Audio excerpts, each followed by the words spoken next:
Hello students, आज हम class 8th की संस्कृत बुक में चैप्टर 10 नीति नवनीतम पढ़ेंगे। नीति नवनीतम जो चैप्टर आप देख रहे होंगे, इसमें बहुत सारे श्लोक हमें दिए गए हैं और ये भी बहुत ही सुंदर संदेश देने वाले, शिक्षा देने वाले श्लोक हैं। चलिए पढ़ लेते हैं हम। ऊपर जो हिंदी में लिखा हुआ है कि प्रस्तुत पाठ मनुस्मृति के कतिपय श्लोकों का संकलन है। इसका मतलब है यह जो श्लोक हैं ये मनुस्मृति ग्रंथ से यहाँ पर उद्धृत किए गए हैं, जो सदाचार की दृष्टि से अत्यंत महत्वपूर्ण है। यहाँ माता पिता तथा गुरुजनों को आदर और सेवा से प्रसन्न करने वाले अभिवादनशील मनुष्य को मिलने वाले लाभ की चर्चा की गई है। इसके अतिरिक्त सुख दुख में समान रहना, अंतरात्मा को आनंदित करने वाले कार्य करना तथा इसके विपरीत कार्यों को त्यागना, सम्यक विचारोपरांत तथा सत्य मार्ग का अनुसरण करते हुए कार्य करना आदि शिष्टाचारों का उल्लेख भी किया गया है। तो हमने पढ़ा कि इन श्लोकों में हमें बहुत अच्छी बातें बताई जाएंगी, जिसे कि शिष्टाचार कहा जाता है। तो कौन कौन से वो शिष्टाचार है, चलिए हम देख लेते हैं जल्दी से। श्लोक नंबर फर्स्ट हम पहले देखते हैं कि अभिवादनशीलस्य नित्यम वृद्ध्योपि सेविना, कि जो व्यक्ति अभिवादनशील होता है अर्थात सभी का यथा योग अभिवादन करता है, प्रणाम करता है, और वृद्ध्योपि सेविना, अपने से जो बड़े हैं, वृद्ध हैं, उनकी सेवा करते हैं, ऐसे उन व्यक्तियों को चत्वारि तस्य वर्धन्ते, चार चीज़ें हमेशा उनकी बढ़ती हैं। वो कौन कौन सी हैं? आयु, विद्या, यशो, बलम। आयु बढ़ती है, विद्या बढ़ती है, यश बढ़ता है और बल निरंतर बढ़ता ही जाता है। चलिए सेकंड नंबर का श्लोक देखते हैं।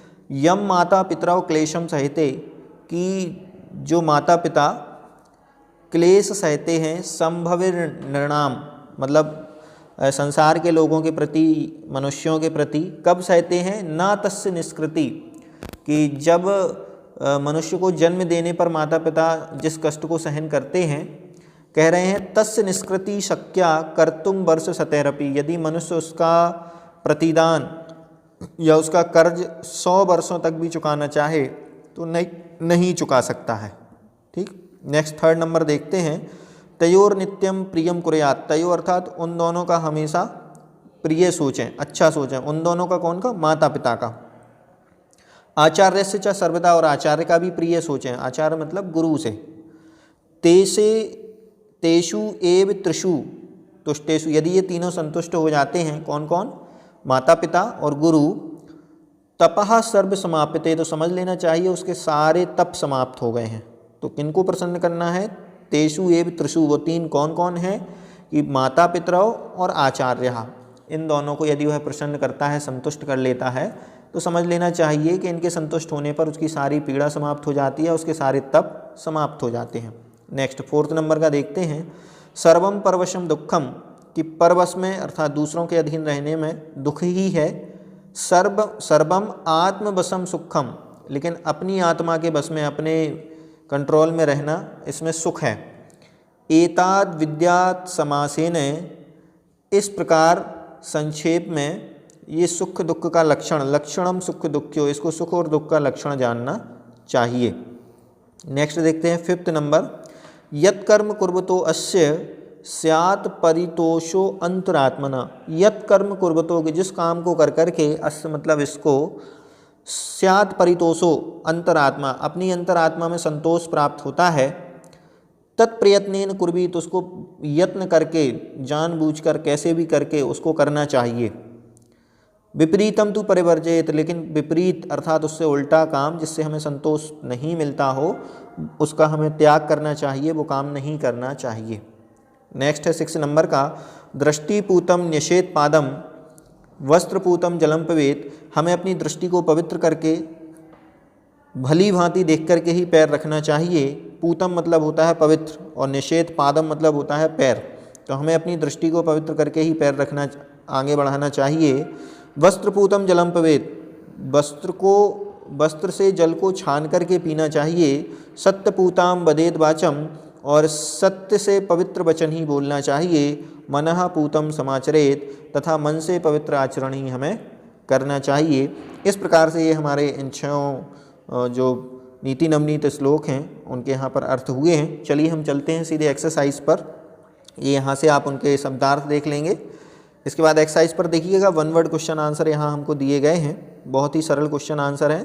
फर्स्ट नंबर है नृणाम संभवे कौ क्लेशम सहेते, कि कौन इनके लिए क्लेश सहता है। तो फर्स्ट नंबर के श्लोक में आया था माता पितरौ, ठीक, ये इसका आंसर हो जाएगा। सेकंड है कीदृशम जलम पिबेत, कैसा जल हमें पीना चाहिए। तो सबसे लास्ट श्लोक में हमें बताया गया था वस्त्रपूतम, ठीक, मतलब कपड़े से छान करके।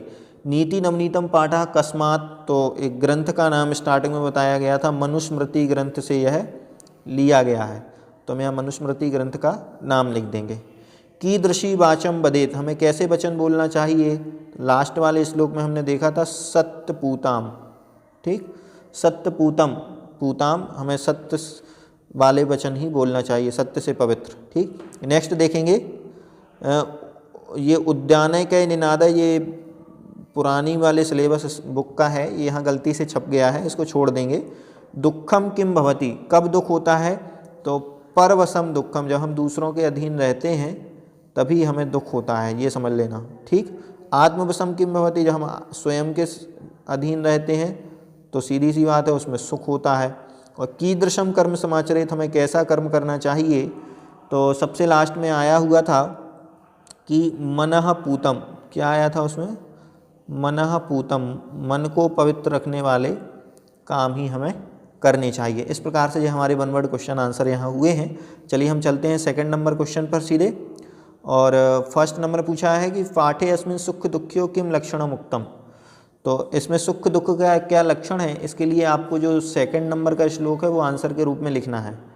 ऐसे ही वर्ष सतयपि कस्य निष्कृति कर्तुम न शक्या, 100 वर्षों तक भी उसका कर्ज नहीं चुकाया जा सकता है।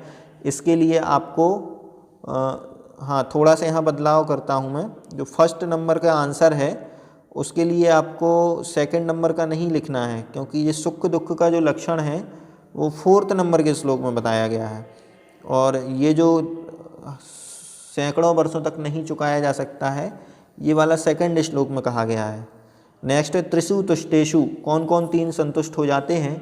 तो उन तीनों के लिए आपको लिखना है माता पितरौ, ठीक, माता और पिता ये तो हो गए 2, और आचार्य, ठीक, ये 3 हो गए हैं, इनको संतुष्ट करना, ये ही हैं वो 3, ठीक। नेक्स्ट है अस्माभि कीदृशम कर्म कर्तव्य, हमें किस प्रकार के कर्म करना चाहिए। तो इसके लिए आपको 5th नंबर श्लोक को लिखना है, ये संस्कृत में ही लिखना है आपको। और अभिवादनशीलस्य कानि वर्धन्ते, क्या क्या बढ़ जाते हैं। तो इसके लिए श्लोक नंबर 1 लिखेंगे आप, उनकी 4 चीज़ें आयुर्विद्या बल इत्यादि बढ़ जाते हैं। और सर्वदा केशाम प्रियम कुर्यात्, तो इसके लिए भी हमें लिखना है माता पितरौ, ठीक, ये हम लिख चुके हैं माता पितरौ और आचार्यस, ठीक। क्या लिखेंगे यहाँ पर, आचार्यस, आचार्य, षष्ठी विभक्ति के लिए आधा सा और या लगा देंगे, आचार्यस, ठीक। इस प्रकार से ये हमारे लॉन्ग टाइप क्वेश्चन आंसर भी यहाँ पूर्ण होते हैं। चलिए चलते हैं हम थर्ड नंबर क्वेश्चन पर। इसमें हमें प्रश्न निर्माण करना है। तो प्रश्न निर्माण के लिए हम क्या करेंगे, सबसे पहले कि कहा वृद्धोपसेविना, इसकी जगह पर हमें क्वेश्चन मार्क वाला वो रखना पड़ेगा, तो यहाँ लिख देंगे हम कहा, ठीक। इसके बाद देखिए यहाँ हम सत्यपूताम को अंडरलाइन कर देंगे और इसकी जगह हम क्वेश्चन मार्क चिन्ह रखेंगे कीदृशी, ठीक।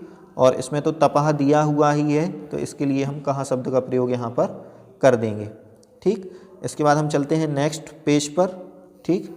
इसमें भी अभी 2 क्वेश्चन दिए गए हैं। देखिए माता पितराओं के लिए हमें लिख देना है कौ, और तयो के लिए भी हमें लिख देना है कौ, और क्वेश्चन मार्क साइन यहाँ पर लगा देना है। 4th नंबर का जो क्वेश्चन है उसे हम यहाँ पर छोड़ देंगे और सीधे यहाँ चलेंगे 5th नंबर के क्वेश्चन की तरफ। आम और ना बताना है हमें यहाँ पर, मतलब क्या ट्रू है और क्या फॉल्स है। तो ट्रू और फॉल्स में हम देखेंगे कि अभिवादनशील किमपि कुछ भी नहीं बढ़ता है, तो ये तो गलत हो गया, जबकि उसकी 4 चीज़ें बढ़ जाती हैं। माता पिता नृणाम संभवे कष्टम सहते, बिल्कुल सहते हैं, तो इसमें हम आम लिख देंगे। आत्मवशम तु सर्वमेव दुखम अस्ति, ये गलत लिखा हुआ है। येन माता पितरौ आचार्य संतुष्ट तस्य समाप्यते, बिल्कुल सही है, उनके सभी तप समाप्त हो जाते हैं। मनुष्यः सदैव मनः पूतं समाचरेत्, ये भी सही है। और मनुष्यः सदैव कर्म कुर्यात्, ये भी यहाँ पर सही लिखा हुआ है। इस प्रकार से ये हमारी ट्रू और फॉल्स यहाँ पूर्ण होते हैं। हम चलते हैं 6 नंबर पर। इसमें हमें फिल इन द ब्लैंक्स दिए गए हैं, तो सही फिल इन द ब्लैंक्स को हमें चुनना है। जैसे इसमें वर्ष सत्यरपि, ये आप श्लोक से भी देख सकते हैं। इसमें चत्वारी भरेंगे, इसमें तप भरेंगे, ठीक, इसमें समासेन भरेंगे, इसमें पादम भरेंगे और इसमें हम भरेंगे यहाँ पर प्रियम। इस प्रकार से आप देख करके भी भर सकते हैं, ठीक। चलते हैं हम सीधे 7 नंबर श्लोक क्वेश्चन की तरफ। तयोः, इसमें हम भरेंगे यहाँ पर फर्स्ट नंबर में भरेंगे नित्यम, ठीक। चलिए नेक्स्ट चलते हैं। नेक्स्ट पेज पर यहाँ पर दिया गया है कर्म, तो इसके लिए देखिए तादृशा यहाँ लिखा है, तो ऑप्शन में आपको यादृशम शब्द मिल जाएगा, तो इसमें यादृशम भर देंगे। वर्ष सतह, यहाँ एक अपि शब्द दिया गया है, इसमें अपि भर देंगे। तेषु में वहाँ पर एव दिया होगा, ठीक।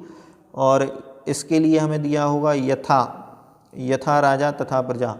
और लास्ट वाले में देखिए यहाँ यावत लगा है, तो इसके अपोजिट में आता है तावत। इस प्रकार से हम इनको यहाँ पर फिल कर देंगे, ठीक। योग्यता विस्तार में यहाँ वैसे कुछ महत्वपूर्ण तो नहीं है, हाँ, लेकिन यहाँ पर जो 2 नंबर के क्वेश्चन में संधियाँ बताई हैं, ये संधियों को आप अपनी नोटबुक में लिख लेंगे और क्वेश्चन आंसर के बाद, और इनको याद भी करेंगे। बहुत महत्वपूर्ण संधियाँ हैं और काफ़ी सारी संधियाँ देखिए यहाँ भी ये दी गई हैं, इनको भी आपको यथावत ऐसे ही नोट कर लेना है और इनका यूज़ भी हम करेंगे। तो ये संधियाँ बहुत अच्छी हैं, इनको मैं आपको कभी ऑनलाइन क्लास में यथावत जैसी हैं उनको वैसे बताऊंगा कि कैसे ये हमारी सारी हो गई हैं, ठीक। धन्यवाद।